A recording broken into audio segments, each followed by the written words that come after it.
नमस्कार विद्यार्थी मित्रांनो, मी प्राध्यापक रेटे सर. आजच्या आपण ऑनलाईन लेक्चरमध्ये पाहणार आहोत राष्ट्रीय काँग्रेसची स्थापना. याला राष्ट्रसभासुद्धा असं संबोधलं जातं. विद्यार्थी मित्रांनो, पाठीमागच्या आपण लेक्चरला पाहिलं राष्ट्रवादाच्या उदयाची कारणे. 20 कारणे आहेत. त्याच्या तुम्ही जर स्क्रीनशॉट काढले तर तुमच्या पूर्ण लक्षात येऊन जाईल की आपण त्या ठिकाणी त्या स्क्रीनशॉटमध्ये तुम्हाला दिसतील सर्व कारणे आहेत. ती 3 आकृत्या आहेत, डायग्रॅम आहेत आपण म्हणूया. त्या 3 डायग्रॅममध्ये तुम्ही त्या पाहू शकताय. त्याचबरोबर मी ऑनलाईन लेक्चरमध्ये कालच्या सांगितलं तुम्हाला 1857च्या उठावाची कारणे, राष्ट्रवादाच्या उदयाची कारणे आणि आत्ता आपण पाहणार आहोत राष्ट्रीय काँग्रेसची स्थापना किंवा राष्ट्रसभेची स्थापना. मग ह्या राष्ट्रसभेच्या स्थापनेची कारणे ही जर प्रत्येकाची कारणं घेतली तर त्यामध्ये एक समान घटक आपल्याला पाहावयास मिळतो की असंतोष. कोणाचा विरुद्ध आहे असंतोष? इंग्रजांविरुद्ध भारतीयांच्या मनात वाढत असलेला असंतोष या ठिकाणी एक साम्य घटक असलेला पाहावयास मिळतो. हे तिन्ही घटक जर आपण अभ्यासले, तिन्हींची कारणं जर आपण एकदा डोळे घालून घातली तर तुमच्या लक्षात येईल की हे तिन्ही घटकामध्ये असंतोष कारणीभूत आहेत. तेच ते मुद्दे रिपीट होत असलेले पाहावयास मिळत आहेत. आपण काल पाहत होतो राष्ट्रवादाच्या उदयाची कारणे. आता सध्या आपण लक्षात घेऊया की राष्ट्रीय काँग्रेसची स्थापना 1885मध्ये झालेली आहे. पण त्याच्या अगोदर आपण असं झालेलं आहे का की एकाच वेळी गेले आणि राष्ट्रसभा स्थापन केलेली आहे? तर कोणतीही घटना अशी घडत नाही विद्यार्थी मित्रांनो. त्यासाठी काय असतं? त्यासाठी अगोदर लहान लहान छोट्या मोठ्या ही राष्ट्रीय काँग्रेस ही अखिल भारतीय संघटना आहे. संपूर्ण भारताचं नेतृत्व करणारी ही संघटना आहे. त्याच्या अगोदर आपण वेगवेगळे प्रांत आहेत. बंगाल प्रांत, पंजाब प्रांत, महाराष्ट्र प्रांत, हैदराबाद प्रांत, चेन्नई असे वेगवेगळे प्रांत असलेले आपल्याला पाहावयास मिळतात. त्या प्रांतामध्ये असलेल्या वेगवेगळ्या संघटनासुद्धा अगोदर अस्तित्वात होत्या आणि मग हळूहळू या संघटना आपापल्या पद्धतीनं इंग्रजांच्या योजना, इंग्रजांच्या ध्येयधोरणांना विरोध करण्याचं काम करतच होत्या. परंतु संपूर्ण भारताचं प्रतिनिधित्व करणारी एखादी संघटना असावी हा या ठिकाणी उद्देश समोर आलेला आपल्याला पाहावयास मिळतो. तर विद्यार्थी मित्रांनो, सर्वप्रथम पाहिलं पाहिजे काय माहिती आहे का की राष्ट्रीय काँग्रेसच्या स्थापनेपूर्वी भारतामध्ये अस्तित्वात असलेल्या वेगवेगळ्या संघटना. जर विद्यार्थी मित्रांनो तुम्ही याचा स्क्रीनशॉट काढला तर तुमच्या पूर्ण लक्षात येऊन जाईल की बघा, बॉम्बे असोसिएशन आहे, ईस्ट इंडिया असोसिएशन आहे, Bengal British India society, Bombay presidential association आहे. असे कितीतरी बघा, सार्वजनिक सभा आहे, Pune Deccan Madras native association, India society, Calcutta Taruni Mahila Sabha, indigo planters association, India lake patriotic association. म्हणजे प्रत्येक घटकांची काय आहे, वेगवेगळ्या प्रांतात त्यानुसार संघटना असत होत्या आणि त्या आपल्या मागण्या आपल्या पद्धतीनं इंग्रजांपर्यंत पोहोचवत असलेले पाहावयास मिळत आहेत. त्या प्रांतामध्ये या संघटना असंतोष निर्माण करण्याचं काम करत असलेल्या पाहावयास मिळत आहेत. आणि मग की काय अशा घटना घडल्या की संपूर्ण भारताचं प्रतिनिधित्व करणारी एक संघटना असावी हा विचार कुठून बाहेर आला, कशा पद्धतीने त्याची वाटचाल होत गेली, ह्या ठिकाणी ही गोष्ट आपल्याला पाहावयाची. विद्यार्थी मित्रांनो, 1857च्या उठावानं इंग्रजांच्या साम्राज्याला खूप मोठा तडा गेलेला पाहायला मिळतोय.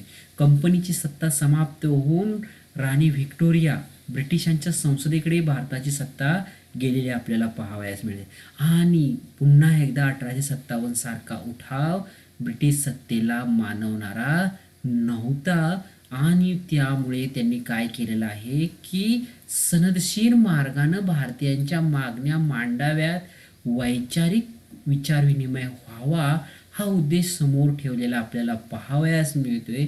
त्यासाठी जर समजा कोणता भारतीय म्हटला असता की नाही, संपूर्ण भारताचं प्रतिनिधित्व करणारी एक संघटना असावी, असं जर त्यानं प्रयत्न केला असता तर इंग्रजांनी ती योजना हाणून पाडली असते. परंतु या ठिकाणी काय झालेलं आहे, सर ॲलन ह्यूम या इंग्रज निवृत्त अधिकाऱ्याने काय केलेलं आहे की एखादी संघटना असावी कलकत्ता विद्यापीठातील तरुणांना पत्र लिहिलेलं आहे आणि त्या पत्राच्या अनुषंगानं की तुम्ही एखादी सनदशीर संघटना स्थापन करा, त्यानुसार आपण तुमच्या ज्या न्याय मागण्या आहेत त्या आपण संसदेपर्यंत पोहोचवू, ब्रिटिशांकडून ते मान्य करून घेऊ, अशा पद्धतीचं धोरण आखले गेलेलं आपल्याला पाहावयास मिळते. विद्यार्थी मित्रांनो, तर आपण काय करूया की भारतीय राष्ट्रीय काँग्रेसची स्थापना किंवा राष्ट्रसभेची स्थापना प्रास्ताविकमध्ये आपण काय घेणार आहोत. 1857 उठावानंतर राणीचा जाहीरनामा प्रसिद्ध झाला, म्हणजे भारताची सत्ता इंग्लंडच्या संसदेकडे केली. जाहीरनाम्यामुळे भारतीयांच्या बाबतीत अनेक चांगल्या गोष्टी मिळू लागल्या. भारतीयांना स्वातंत्र्य, समता, बंधुता, राष्ट्रीयता याचे महत्त्व कळू लागले. इंग्रजांकडून आपणासाठी राजकीय हक्क मिळत यासाठी सुशिक्षितांनी एक राजकीय संघटनेची उभारणी केली व यातूनच राष्ट्रीय सभेची स्थापना झालेली आपल्याला पाहावयास मिळते. तर ह्या राष्ट्रीय सभेच्या स्थापनेची कारणे आजच्या आपण ऑनलाईन लेक्चरमध्ये अभ्यासूया. कालच्या लेक्चरवरच ह्या ठिकाणी सुद्धा मुद्दे आहेत. पहिला मुद्दा आहे 1857चा उठाव. विद्यार्थी मित्रांनो, तुम्हाला तर माहीतच असेल की 1857चा उठाव इंग्रजांनी लष्कराच्या बळावर मोडून काढला. ह्या उठावामध्ये आपण पराभूत झालेलो आहे याची सल नेहमी भारतीयांना लागून होते. परिणामी भारतामध्ये अनेक तरुण क्रांतीच्या मार्गाकडे वळू लागले, परंतु इंग्रजी शिक्षण घेतलेल्या काहींना हा मार्ग पटला नाही. इंग्रजांना आपल्या मागण्या सनदशीर मार्गाने द्याव्यात या हेतूने एखादी संघटना असावी अशी मागणी पुढे आली. विद्यार्थी मित्रांनो, जर तुम्ही शांतपणे विचार केला 1857चा उठावाचे परिणाम जर तुम्ही पाठीमागच्या सेमिस्टरमध्ये अभ्यासले असतील तर इंग्रजांनी किती अन्याय क्रूर पद्धतीने उठाव दडपला होता. तोच रक्ताचार, हिंसाचार पुन्हा नको. मग तो मार्ग चुकीचा आहे, क्रांतीचा मार्ग चुकी आहे. तर आपण इंग्रजांकडे काय करू, सनदशीर मार्गाने मागण्या मांडाव्यात, त्यासाठी एखादी संघटना असावी ही मागणी पुढे आलेली पाहावयास मिळते. आणि हीच मागणी कुठे घेऊन गेलेली आहे, राष्ट्रीय काँग्रेसच्या स्थापनेकडे घेऊन गेलेली आपल्याला पाहावयास मिळते. विद्यार्थी मित्रांनो, ह्या सुद्धा तुम्हाला काय करायची आहे, टी डायग्रॅमची स्क्रीनशॉट मारायचा आहे. पहिला मुद्दा 1857चा उठाव, दुसरा मुद्दा इल्बर्ट बिल. कालसुद्धा आपल्याला इल्बर्ट बिल झालेला आहे. राष्ट्रवादाच्या उदयाची कारणेमध्ये हो, पाश्चात्य शिक्षण झालेलं आहे हो, वाङ्मय झालेलं आहे. वाङ्मय म्हणजे लेखकांचं कार्य, स्वातंत्र्यासाठी राष्ट्रावर प्रेम निर्माण व्हावं असं लिखाण केलं की तरुण आत्मबलिदान करण्यास पुढे येऊ लागले. परकीय राजसत्तेविरुद्धचा असंतोष, राजकीय संघटन ऐक्य, सर ॲलन ह्यूम यांचे प्रयत्न. विद्यार्थी मित्रांनो, मी सांगितलंच ना, ज्या इंग्रज अधिकाऱ्याच्या प्रयत्नामुळे राष्ट्रसभेची स्थापना झाली ते सर ॲलन ह्यूम. एक छत्री अंमल कालच आपण पाहिलं, समाज सुधारणा कालच आपण पाहिलेलं आहे, आर्थिक धोरण हे सुद्धा आपण काल घटक पाहिलेले आहेत. तरी आजच्या ऑनलाईन लेक्चरमध्ये आपण राष्ट्रसभेच्या स्थापनेची कारणेमध्ये हे घटक घेणार आहोत. विद्यार्थी मित्रांनो, काल आपण पाहिलं Ilbert bill. Ilbert bill Lord Ripon, बरोबर आहे. त्याने काय केलं, इल्बर्ट या अधिकाऱ्यास काय सांगितलेलं आहे, कायदा करण्यास सांगितलेला आहे आणि त्याने ते बिल मांडलं. यानुसार गोऱ्या व्यक्तीचा खटला चालवण्याचा अधिकार भारतीय न्यायाधीशाला मिळाला. बघा काय आहे, आता गोरा व्यक्ती जो आरोपी आहे त्याचा कोण खटला चालवणार आहे, तर भारतीय न्यायाधीश. परंतु या बिलाला इंग्रजांनी विरोध केला. या विरोधासाठी इंग्रज एकत्र आले आणि कोणती संघटना स्थापन केली, डिफेन्स असोसिएशन. काल आपण पाहिलेलं आहे. आणि या डिफेन्स असोसिएशन मार्फत त्यांनी ह्या इल्बर्ट बिल सारख्या न्याय मागणीसाठी त्यांनी विरोध केला. विरोध करून ते एकत्र आले, न्याय मागणीसाठी भांडतात हे भारतीयांनी पाहिले.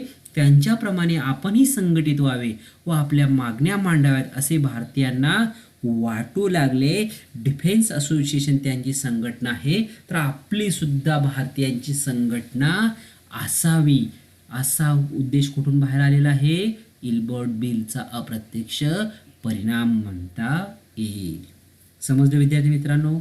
पुढचा मुद्दा घेऊया, पाश्चात्य शिक्षण. विद्यार्थी मित्रांनो, आपण कालच्या पण लेक्चरला पाहिले, लॉर्ड मॅकॅलोच्या धोरणामुळे भारतात पाश्चात्य शिक्षणाची सुरुवात झाली. इंग्रजांना कारकून हव्या असल्या कारणानेच इंग्रजी शिक्षण सुरू केले, परंतु या शिक्षणामुळे भारतीयांना पाश्चात्य संस्कृतीची, राहणीमानाची, विचारांची, स्वातंत्र्यांची, बंधुतेची, समतेची, न्यायाची ओळख झाली. ही गोष्ट राष्ट्रीय सेवेच्या स्थापनेस कारणीभूत ठरली. विद्यार्थी मित्रांनो, आपण इंग्रजी शिकलो, इंग्रजी वाचायला लागलो, पाश्चात्य तत्त्वज्ञानाचा आपण अभ्यास केला, फ्रेंच राज्यक्रांती, रशियन राज्यक्रांती, अमेरिकन राज्यक्रांती, तेथील क्रांतिकारी संघटना, त्यांनी स्वातंत्र्यासाठी दिलेली यशस्वी लढा, त्या गोष्टी आपण वाचून, ते पुस्तक वाचून आपण भारावून गेलो. आपण सुद्धा या ठिकाणी असा लढा उभा करायचा आणि हा लढा वैचारिक असावा, त्यासाठी संघटना असावी. हा उद्देश जो समोर आलेला आहे तो पाश्चात्य शिक्षण याचा अप्रत्यक्ष परिणाम असा आपणाला म्हणता येईल. चौथा मुद्दा ह्यातला वाङ्मय. काल सुद्धा आपण पाहिलं विद्यार्थी मित्रांनो, राष्ट्रवादाच्या उदयाचे कारणीमध्ये की लेखकांचे लिखाण बघा, काल सुद्धा हे झालं होतं. आनंदमठ, वंदे मातरम, बंकिमचंद्र चटर्जी, दीनदास बंधू, नीलदर्पण, लोकहितवादी, शतपत्रे, विष्णुशास्त्री चिपळूणकर, निबंधमाला, रवींद्रनाथ टागोर, जनगण मन. विद्यार्थी मित्रांनो, या ठिकाणी जे भारतीय लेखकांनी जे वाङ्मय लिहिलेलं आहे त्या वाङ्मयाच्या आधारे बघा तुम्ही की फासावर जाताना कोणतं गीत म्हटलं जायचं? वंदे मातरम, जनगणमन भारताचं राष्ट्रगीत. हे जे आहेत ना नीलदर्पण, की ह्या ठिकाणी निळीचा व्यापार कसे इंग्रज करतायत आणि आपल्याला लुटतायत कसे याचं विदारक चित्रण या नाटकात दाखवलं. लोकांना जागृत करण्याचा प्रयत्न ह्या वाङ्मयाच्या मार्फत झालेला आहे. ह्या वाङ्मयानं लोकांमध्ये जागृती निर्माण झालेली आहे. मग ते भारतीयच वाङ्मय म्हणता येणार नाही आपल्याला, पाश्चात्य वाङ्मय, पाश्चात्य उदारमतवादी लेखक जे आहेत त्यांचं सुद्धा वाङ्मय आपण वाचलेलं आहे आणि त्यातून आपल्याला प्रेरणा मिळालेली आहे, जनजागृती मिळाली आहे. स्वातंत्र्य, समता, बंधुता या तत्वांचा आपल्याला जी आहे ती संकल्पना याचा आपल्याला कुठं परिचय झालेला आहे तर वाङ्मयाच्या माध्यमातूनच झालेला पाहावयास मिळतोय. आणि हे वाङ्मय आपल्याला कुठे घेऊन गेलेलं आहे? एक संघटना, राष्ट्रीय काँग्रेस, राष्ट्रसभा स्थापनेस पूरक ठरलेलं पाहावयास मिळतंय. विद्यार्थी मित्रांनो, पुढचा मुद्दा घेऊया आपण, परकीय राजसत्ते विरुद्ध असंतोष. 1600 साली या ठिकाणी ईस्ट इंडिया कंपनी व्यापार करण्यासाठी भारतात आली. येथे त्यांनी कमजोरीचा फायदा घेतला. फोडा व राज्यकारांनी त्याचा अवलंब करून 1857 पर्यंत त्यांनी संपूर्ण भारतावर राज्य स्थापन केले. भारतीयांकडून नेहमी पिळवणुकीच्या दृष्टिकोनातून योजना आखल्या, अनेक सुधारणाही केल्या, परंतु त्यांनी स्वतःच्या सोयीसाठी राज्य राबविण्याचा प्रयत्न केला. म्हणजे ते व्यापारी दृष्टिकोनातून त्यांना व्यापार कसा प्रगत होईल, जास्तीत जास्त पैसा कसा कमवता येईल, म्हणजे आर्थिक निवेश, आर्थिक पुंजीचं संकलन कसं करता येईल, ह्या उद्देशानंच त्यांनी या ठिकाणी आपापली धोरणं आखलेली पाहावयास मिळते. शेवटी पिंजऱ्यातील पोपटाला सोन्याचे धान्य दिले तरी पारतंत्र्याची भावना कमी होत नाही. तसेच इंग्रज हे परकीय असून त्यांना या ठिकाणाहून घालविण्यासाठी, सनदशीर मार्गाचा अवलंब करण्यासाठी एका व्यासपीठाची गरज होती व ती राष्ट्रीय काँग्रेसच्या रूपाने पुढे आलेली पाहावयास मिळते. पुढचा मुद्दा घेऊया आपण, राजकीय संघटन ऐक्य. काँग्रेस स्थापनेपूर्वी भारतात अनेक संघटना होत्या. विद्यार्थी मित्रांनो, आपण सुरुवातच पाठाची काय केली होती, तुम्हाला मी संघटना दाखवल्या, त्याचं स्क्रीनशॉट काढा म्हणून सांगितलं. इंग्रजांविरुद्ध होणाऱ्या अन्यायाला प्रतिकार काही संघटनांनी केलेला होता. या संघटना इंग्रजांची ध्येय धोरणे, इंग्रजांची नीती, जमीनदारांविरुद्ध बंड अशा अनेक माध्यमातून आपापल्या प्रांतात कार्य करीत असत. या संघटना वेगवेगळ्या व्यक्तींनी स्थापन केल्या असल्या तरी त्यांचा उद्देश एकच असल्याचे जाणवते. अशा विविध संघटनांमधून राष्ट्रीय सभेच्या स्थापनेस अनुकूल वातावरण मिळत गेले. म्हणजे आपण जो टॉपिक चालू केला होता की वेगवेगळ्या अस्तित्वात असणाऱ्या संघटना, राजकीय संघटन ऐक्य, या ठिकाणी काय आहे, ज्या छोट्या मोठ्या पहिल्या संघटना आहेत, या संघटनांचं पुढं काय झालेलं आहे की आपला उद्देश एकच आहे आणि मग आपण काय केलं पाहिजे की एक अखिल भारताची संघटना स्थापन केली पाहिजे. यासाठी अनुकूल वातावरण निर्माण झालेलं पाहावयास मिळते. 7वा मुद्दा घेऊया, ब्रिटिशांचा एकछत्री अंमल. काल जर आपण तुम्ही लक्षात असेल, थोडंसं लक्ष देऊन ऐकलं असेल तर बघा, कन्याकुमारी, उत्तरेस काश्मीरपासून कन्याकुमारीपर्यंत या ठिकाणी पाकिस्तानपासून पाक इकडे अरुणाचल प्रदेशपर्यंत ब्रिटिशांचा एक छत्री या ठिकाणी अंमल त्यांनी प्रस्थापित केला. भारतामध्ये अनेक राजघराणे होते, त्यांना पराभूत करून एक छत्री अंमल प्रस्थापित केला. परिणामी धर्म, जात, भेद, प्रांत यावर विभागलेला समाज एकत्र आला. इंग्रजी कायद्यापुढे सर्वांना समान न्याय दिला. एक चलन, एक न्याय, एक व्यास. काल जर त्रिकोणाची जर आकृती पाहिली तर तुम्हाला या ठिकाणी येईल. म्हणजे कायद्यापुढे सर्व समान. आपल्याकडे असं होतं का? पहिलं नव्हतं. आता आपल्याला आपला टॉपिक सोडून जायचं नाही की कशी उतरण व्यवस्था होती की काय होतं, हे आता आपल्याला नको आहे. ते आपण काय करूया, आयडीएस या विषयात आपण त्या घटकाकडे पाहूया. परंतु या ठिकाणी घ्या, कायद्यापुढे सर्वांना समान न्याय दिला. असे असले तरी इंग्रज भारतीयांवर अत्याचार करीतच होतेच. आणि मग ह्याचे काय परिणाम झालेला आहे की एक क्षत्रिय अंमलाखाली आलो. आपण सर्व यांचा, आपल्या सर्वांचा राजा इंग्रजच आहे. आपण सर्व एकच आहोत. आपण जरी वेगवेगळ्या प्रांतात राहिलो असलो तरी आपण एकच आहोत. आपण आता भारतामध्ये आहोत आणि त्याचे मालक कोण आहेत? ब्रिटिश आहेत. आणि ते बाहेरून आलेले आहेत आणि त्यांना आपण घालवलं पाहिजे आणि आपण राज्य केलं पाहिजे. ही भावना कुठे घेऊन गेलेली आपल्याला? राष्ट्रीय काँग्रेसच्या स्थापनेकडे घेऊन गेलेले आपल्याला पाहावयास मिळते.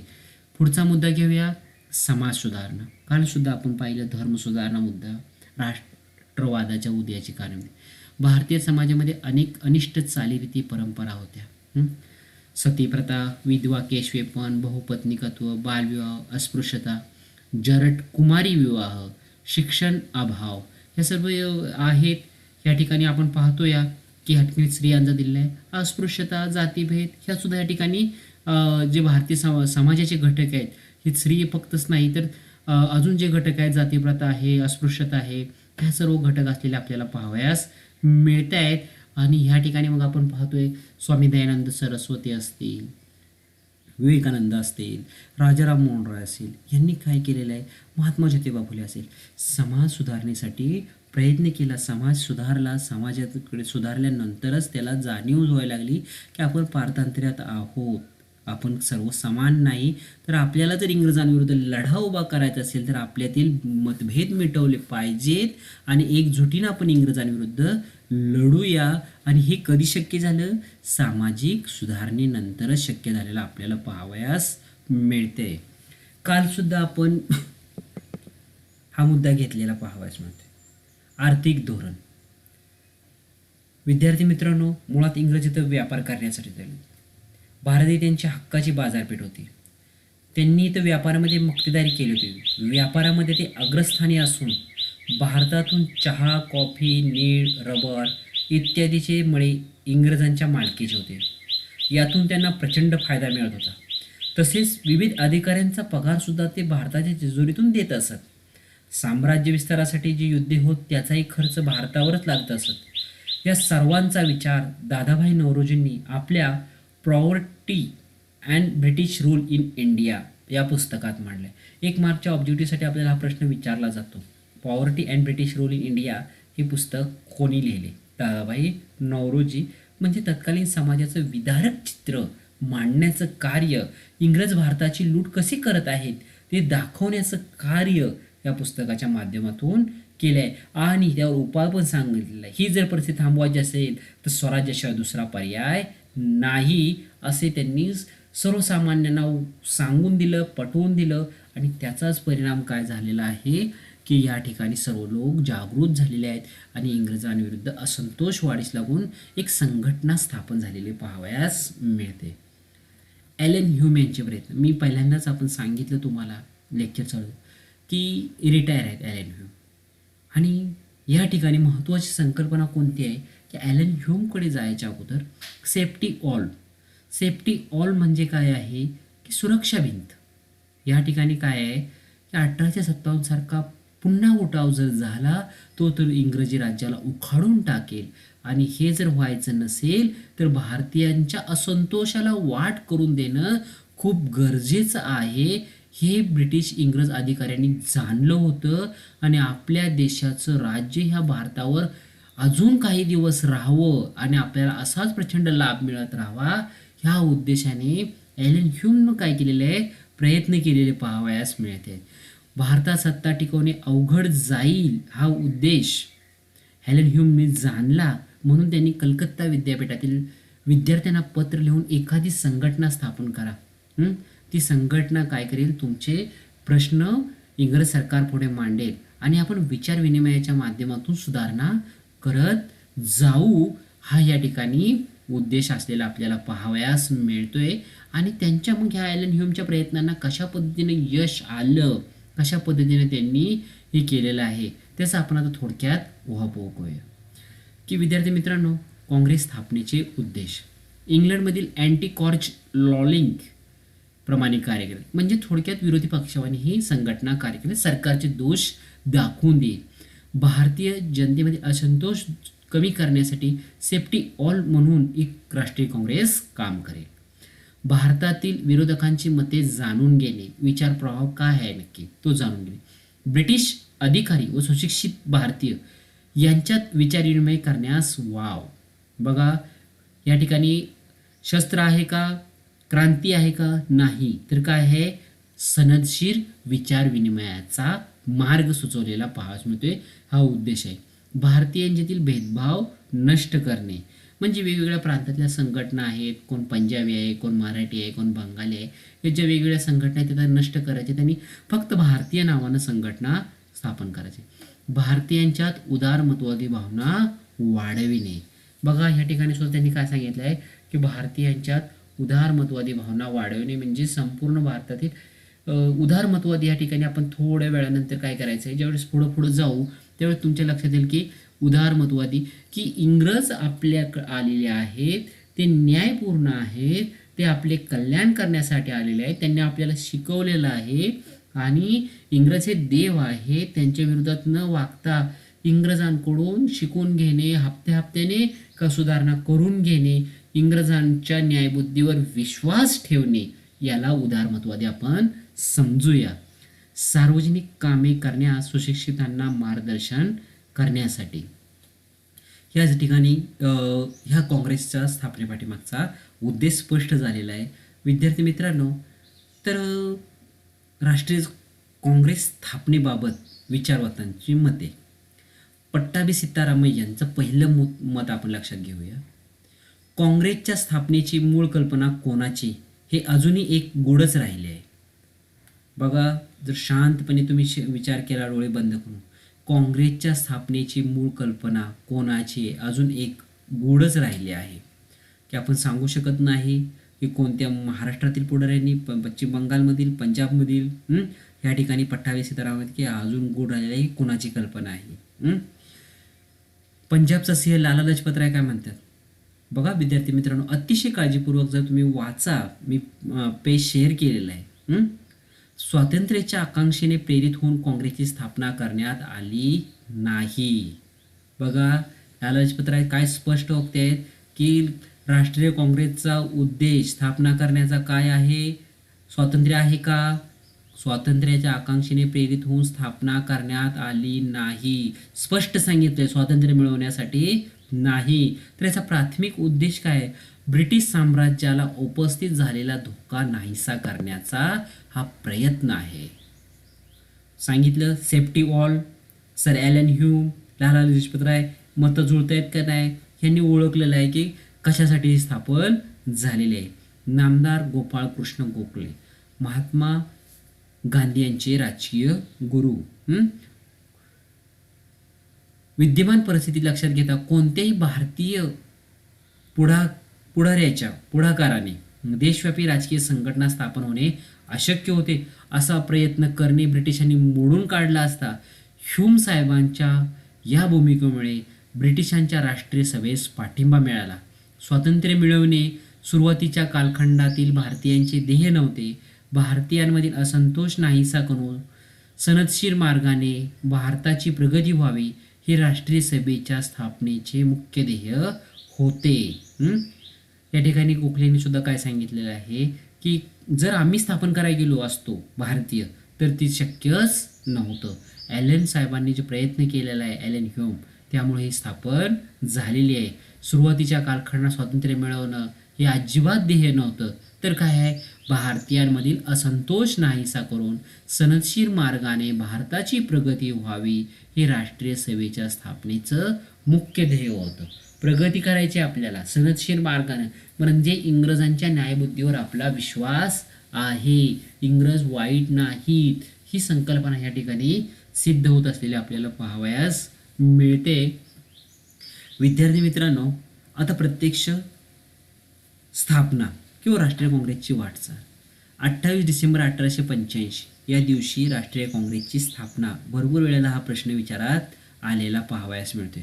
दुपारी 12 वाजता राष्ट्रीय सभेच्या पहिल्या अधिवेशनास मुंबई या ठिकाणी सुरुवात झाली. अध्यक्ष आहेत कोण? उमेशचंद्र बॅनर्जी. तर सचिव आहेत सर ॲलन ॲक्टवेन ह्यूम. या अधिवेशनासाठी एकूण 72 प्रतिनिधी हजर होते. 3000 रुपये खर्च झाला. या अधिवेशनात हिंदी राष्ट्रसभेची स्थापना करण्यात आली. या अधिवेशनात 9 ठराव पास करण्यात आले. 28 डिसेंबर 1885 रोजी झालेल्या अधिवेशनातील प्रमुख मागण्या: राज्यकारभार चौकशीसाठी रॉयल कमिशन नेमावे, रॉयल कमिशनमध्ये हिंदी प्रतिनिधी असावेत, भारत मंत्र्याचे इंडिया कौन्सिल रद्द करावे, मध्यवर्ती व प्रांतिक विधिमंडळात मोठ्या प्रमाणावर लोकनियुक्त प्रतिनिधी असावेत, ICS परीक्षा भारतातही व्हाव्या व ICSच्या वयाची अट 23 करावी. अशा पद्धतीने ह्या ठिकाणी काय झालेलं आहे की अधिवेशनाच्या प्रमुख मागण्या आणि उपस्थित असणारे बघा मुख्य प्रतिनिधी: दादाभाई नौरोजी, दीनशाह वांचा, न्यायमूर्ती रानडे, आगरकर, टिळक, रंगय्या नायडू अशी नावं असलेली आपल्याला पाहावयास मिळते. तुम्ही स्क्रीनशॉट मारला तरी तुमच्या लक्षात येऊन जाईल. या ठिकाणी मी सेव्ह केलेलं आहे, पेज थांबवलेलं आहे, या ठिकाणी तुम्ही त्याचा स्क्रीनशॉट घेऊ शकता. त्याच्यानंतर लष्करी खर्चावर नियंत्रणास आणावे व लष्करी खर्च संरक्षक जकातीतून करावा, ब्रह्मदेश खालसा करू नये, वरील ठराव पास करण्याकरिता प्रांतीय राजकीय संघटनेकडे पाठवावेत. राष्ट्रीय काँग्रेसचे अधिवेशन 28 डिसेंबर 1886 रोजी कलकत्ता या ठिकाणी भरवले जाईल. दुसरं अधिवेशन पहिले कुठे झाले? मुंबईला. पहिल्या अधिवेशनातील ठराव: पहिलं अधिवेशन मुंबई ठिकाणी भरलं. गोकुळदास तेजपाल संस्कृत विद्यालय, 72 प्रतिनिधी उपस्थित. वर्तमानपत्रांचे प्रतिनिधी उपस्थित: केसरी, मराठा, नवविभाकर, इंडियन मिरर, नसीस, हिंदू आणि ट्रिब्यून, हिंदू प्रकाश, हिंदू, फ्रीसेंट इत्यादी.